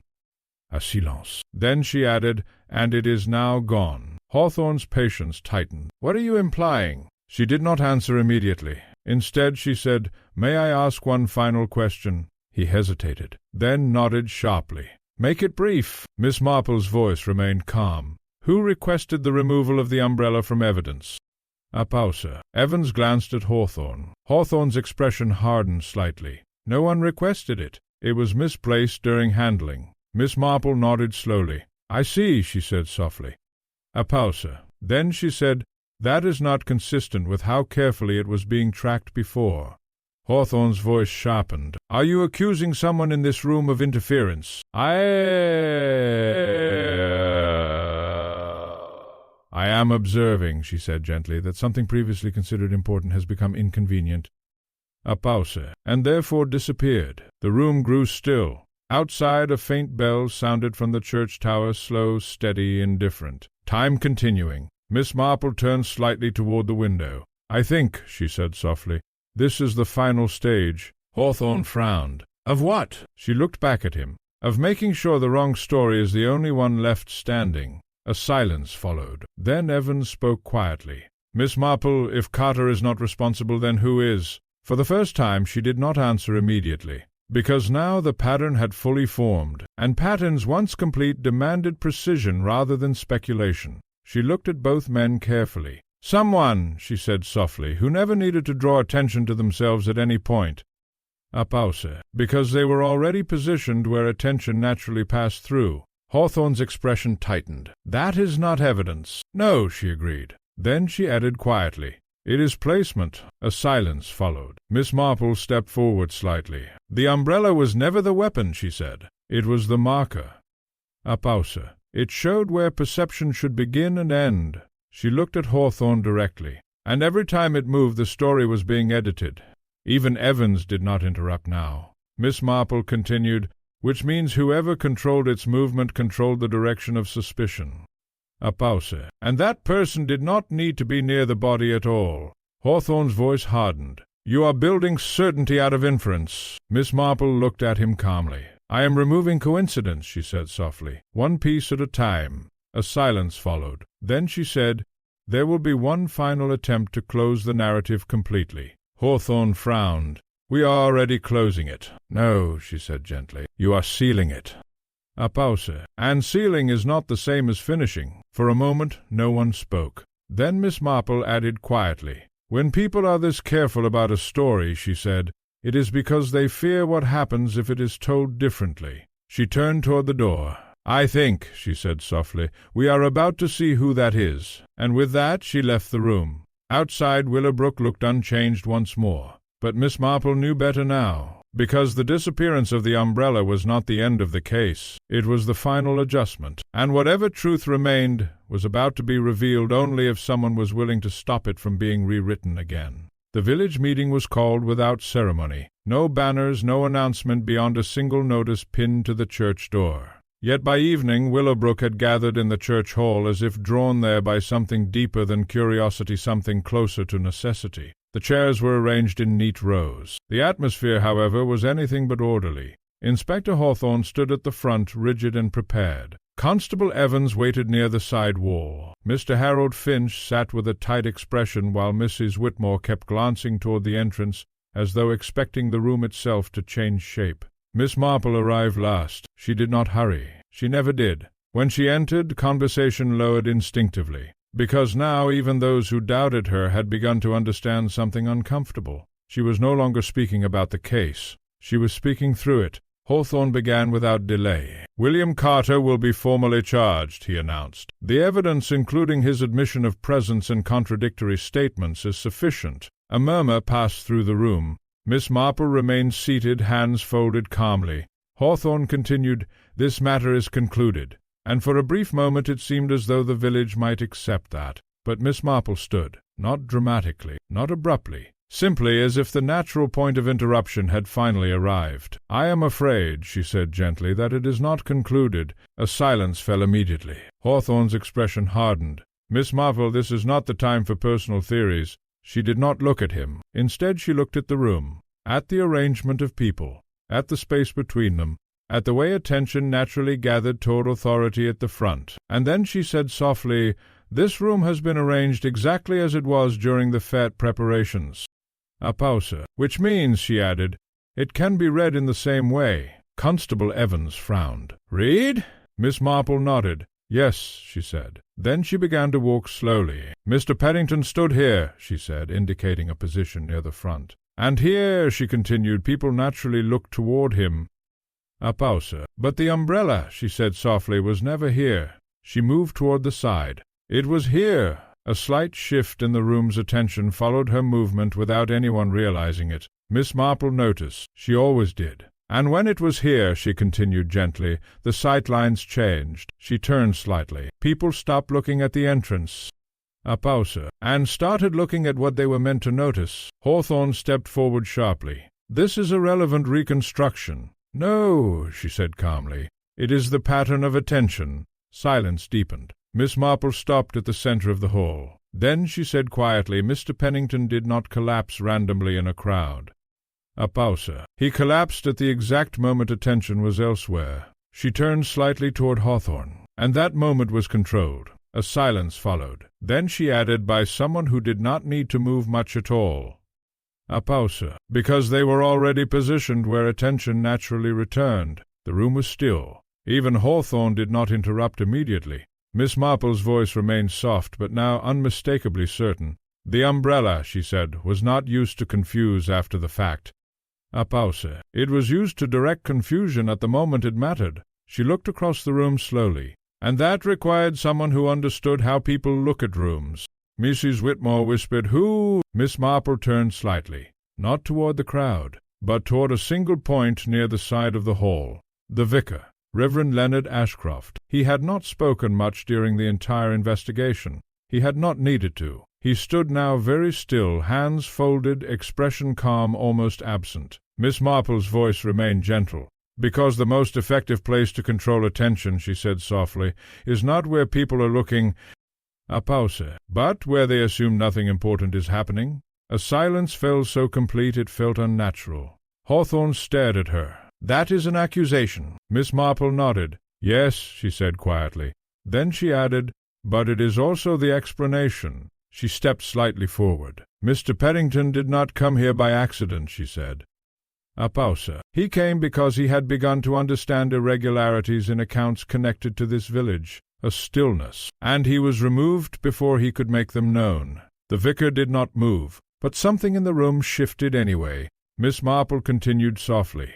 The umbrella, she said, was never about weather or decoration or coincidence.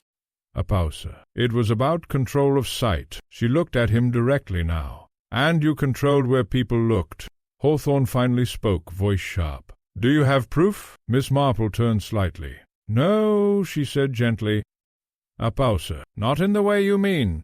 She looked back at the vicar. But I have understanding. A long silence followed. Then she said softly, people do not notice what they believe is irrelevant. A pause. And that is where you placed everything. The room felt tighter now. The vicar finally spoke. His voice was calm, too calm. I see, he said quietly. Miss Marple nodded slightly. Yes, she said. A pause. That is always the moment it becomes clear. He looked at her for a long moment. Then he said, You are very perceptive, Miss Marple. A soft murmur passed through the room. Hawthorne stepped forward sharply. Reverend Ashcroft, but Miss Marple raised a hand slightly, not to silence him, but to complete the moment, because now the trap was not accusation, it was inevitability, and she said gently, You did not need to force anyone to see wrongly. A pause. You only needed to make sure they saw in sequence. The vicar's expression changed almost imperceptibly. Not shock, recognition, and in that recognition the final structure of the case settled, not loudly, not dramatically, but completely. Miss Marple looked at him one last time. And that, she said softly, is how Mr. Pennington died without anyone realizing when it truly happened. Outside a bell rang, not urgent, not broken, just final. And in Willowbrook the story that had been carefully guided, adjusted, and redirected finally stopped moving. Because the person who had been writing it was no longer in control of how it would end. For a moment after Miss Marple's words the church hole did not react at all. It was not disbelief. It was something closer to refusal, an instinctive resistance to letting a familiar figure become unfamiliar in a single sentence. Reverend Leonard Ashcroft remained standing exactly where he had been. His hands were still folded, his posture unchanged. Only his eyes had altered slightly. Not fear. Inspector Hawthorne stepped forward at last, voice tight. Reverend, is there anything you wish to say? A long silence. Then Ashcroft exhaled slowly. I believe, he said quietly, that Miss Marple has a remarkable imagination. A few nervous sounds moved through the room, uncertain agreement, uneasy relief. Hawthorne turned slightly toward Miss Marple. You see? There is no. Please, he said gently, not loudly, not forcefully, but with enough quiet certainty that it stopped him mid-sentence. She continued, Do not decide too quickly what is and is not imagination. A pause, because she had seen something in the vicar's expression, not denial. The same adjustment she had observed in the village from the beginning. When reality becomes inconvenient, it is not rejected. It is rearranged. Miss Marple turned slightly toward the room. I do not accuse lightly, she said softly. But I also do not ignore patterns once they are complete. She stepped a little closer. The umbrella was never the crime, she said. It was the method of ensuring the crime was never seen as a single moment. A silence followed. And once that is understood, she added gently, everything else becomes explanation rather than mystery. Hawthorne looked increasingly unsettled now, caught between procedure and something he could not comfortably dismiss. You are suggesting, he said carefully, that Reverend Ashcroft orchestrated a murder through positioning? Miss Marple nodded slightly. Through attention, she corrected. A pause. People assume murder requires force, she said, but it often requires timing. She looked toward the vicar again, and permission. The room was still. Finally, Constable Evans spoke quietly. Sir, should we proceed with questioning? Hawthorne hesitated, then nodded once. Reverend Ashcroft, he said formally, You will accompany us." There was no resistance. That, more than anything, unsettled the room. He simply gave a small nod, as though the moment had been expected for some time. As he was escorted toward the door, he paused briefly near Miss Marple. "You understand people very well," he said quietly. Miss Marple met his gaze. "I observe them," she replied gently. A faint pause. "That is often enough." He gave the smallest of smiles, almost polite. Then he left. The hall remained silent long after. Villagers did not immediately speak. They looked at one another instead, as if checking whether their shared realities still matched. Mostly, but not entirely. Outside, the light had softened into late afternoon. Miss Marple stepped out into it slowly, accompanied by Constable Evans. Hawthorne remained inside for a moment longer, staring at the empty space where certainty had once been. Evans finally spoke quietly beside her. "Was it really him?" he asked. Miss Marple walked slowly before answering. "Yes," she said at last. "A pause. But not in the way people usually mean." Evans frowned. "What does that mean?" Miss Marple considered the question carefully. "It means," she said softly, "he did not act with violence in mind." A pause. "He acted with arrangement in mind." She glanced back toward the church hall. "And arrangement can be just as final." They walked in silence for a while. The village was beginning to return to itself, though something in it had changed permanently. Conversations would continue, of course. The story would be retold, adjusted, softened over time. But certain people would always remember that it had not been simple. Not any more. Evans finally said, "What happens now?" Miss Marple looked ahead. "Now," she said gently, "it becomes history." A pause. And history always sounds simpler than it was. They reached the edge of the village lane. Behind them, Willowbrook continued its quiet process of adjustment, absorbing shock, reorganizing memory, preparing itself to forget just enough to function again. But Miss Marple knew better. Some truths did not disappear. They only stopped being discussed. And as she walked away from the village center, she thought once more of the umbrella, not as a weapon, not as a clue, but as a reminder that in the right hands even the most ordinary object could decide what a whole village believed it had seen, and what it had never noticed at all.